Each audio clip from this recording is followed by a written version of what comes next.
ছেলেটা বিবাহ করে যে কোথায় বউ নিয়ে চলে গেল কোনো খবর নাই। কত ঈদ গেল, কত ঈদের রাত গেল, কত কোরবানি, কত রোজার ঈদ গেল, সন্তান খবর নিল না। ঢাকাতে বুড়া মানুষ রিক্সা চালায়, ঢাকার শহরে কত বুড়ারা রিক্সা চালায় না। একদিন জিজ্ঞাসা করি, ও মুরব্বি, ছেলে সন্তান কি নাই, রিক্সা কেন চালান এই বুড়া বয়সে? মুরব্বি আমার দিকে নজর করে চোখের পানি ছেড়ে দিলেন, ডাক দিয়া কয়, হুজুর, দুইটা কন্যা সন্তান, একটা ছেলে আল্লাহ দান করেছে। ছেলেটা বিবাহ করে যে কোথায় বউ নিয়ে চলে গেল কোনো খবর নাই। কত ঈদ গেল, কত ঈদের রাত গেল, কত কোরবানি, কত রোজার ঈদ গেল, সন্তান খবর নিল না। দুটো কন্যা সন্তান আল্লাহ দিয়েছেন, বড় কন্যা সন্তান বিয়ে দিলাম, বড় আরামে আছে শ্বশুর বাড়ি। কিন্তু ছোট মেয়েটা বিয়ে দেওয়ার পর আমার জামাই 1 মাস পরে বাড়ি পাঠায় দিছে, 50,000 টাকা লাগবে, যৌতুক দিতে হবে, না হয় মেয়েটারে রাখবে না। আমি মেয়েটারে বুঝাইয়া জামাইয়ের হাতে তুইলাম, মাপ টাপ চাইয়া দিয়ে আসলাম। 15 দিন পর আমার মেয়ে আবার কান্না করতে করতে ঘরের দরজায় দাঁড়ায় গেল। মায়ের কাছে আইসা কান্না করে পিঠের জামাটা জাগায় কয়, দেখো মা, পিঠটারে লাল বানায় ফেলছে, টাকা না দিলে রাখবে না। এইবার আমি আবার গিয়া জামাইয়ের পায়ে ধরে চোখের পানি ছেড়ে বুঝায় দিয়ে আসলাম, চেষ্টা করব। আবার 15 দিন পর আমার মেয়েটাকে মারধর করে আবার পাঠাইছে, টাকা না দিলে মেয়ে রাখবে না। ফাইনাল ওই মেয়ের কান্না আমি সহ্য করতে পারি না। ওই মেয়ের কান্নায় ওর মা খানা খায় না, ঘুমায় না, শুধু কান্না করে, শুধু কান্না। আমি ওই মেয়ের চোখের পানি মুছবার জন্য আজ আমি টাকা কামাইয়ের জন্য রাস্তায় রিক্সা নিয়ে নেমে গেল। এরে যুবক, দুটো হাত আল্লাহ সুস্থ রেখেছেন, তুই তো ফকিন্নির সন্তান না। পৃথিবীর বড় ফকিন্নি যার চোখ থাকতেও দেখে না, পৃথিবীর বড় গরিব দরিদ্র যার হাত আছে হাতে শক্তি নাই, যার পা একটা আছে আর একটায় শক্তি নাই। ও যুবক, তোর দুইটা পাও ভালো, আল্লাহর কাছে সিজদায় পড়ে শুকর আদায় কর।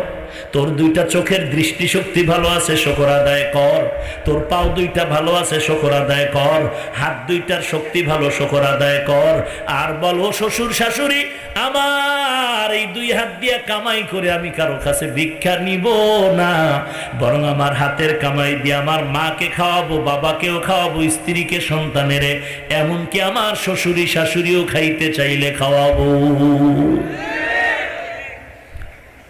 কতই গজবের কারণে আজ আমার দেশের মা বোনেরা জীবনটা বিসর্জন দিয়ে দিল। ভাইরা আমার, গত কয়েক মাস আগে আমি গোপালগঞ্জ শহরতলি বঙ্গবন্ধু ডিগ্রি কলেজের মাঠে বয়ানে বসলাম। এর পাশে এক মাদ্রাসা, ওখানেও বয়ানে গেলাম। বয়ানে যখন আমি বয়ানটা শুরু করলাম, ডান পাশে একটা 10 বছরের বালক ছেলে দাঁড়ায় গেল, প্যান পড়া। বয়ানের মাঝখানে ডান দিক দিয়ে দাঁড়াইলে কেন বাবা? বাম পাশে এক মুরব্বী বলে, হুজুর, ছেলেটা এতিম, একটু দোয়া করে দেন। আমি মাথায় হাত দিয়া দোয়া করে দিলাম। বয়ান শুরু হয়ে গেল। বয়ান শেষ, মোনাজাত দিয়া মাদ্রাসায় ঢুকলাম। গিয়া দেখি ওই বাচ্চাটা ঘুমায় গেছে। বাচ্চাটার ওই মুরব্বী হলো নানা। আমি বললাম, ভাইজান মুরব্বী, এই বাচ্চাটা আপনার কি? বলে, আমার মেয়ের ঘরের নাতি। ওর মা কই? বলে, হুজুর, এখনো 2 বছর হয় না। এই কথা বলে বুড়া মুরব্বী চোখের পানি ছেড়ে কান্না শুরু করলো। কি ব্যাপার, কান্দেন কেন? বলে, হুজুর, আমার মেয়েটা, আমার 2 মেয়ের এই ছোট মেয়েটা বড় আদরের ছিল।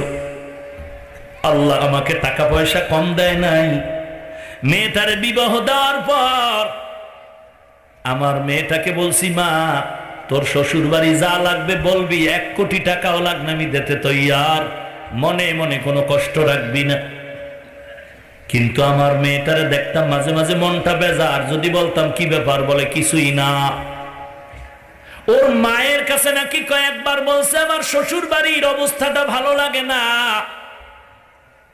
যখন রাতের বেলা দুর্ঘটনার খবর পাইলাম, দৌড়াইয়া মেয়ের শ্বশুর বাড়ি চলে গেলাম। গিয়া দেখি আমার ফুটন্ত গোলাপের মতো মেয়েটা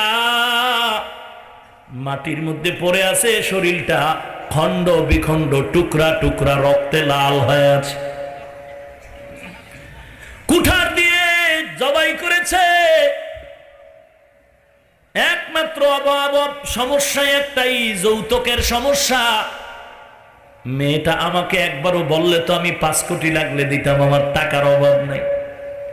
মেয়েটা আমাকে বলে নাই। আজকে এই বাচ্চাটা 2 বছর হয়ে যাচ্ছে, মা পায় না। বাবা কই বলল, বাবা এখন জেলখানায় আছে।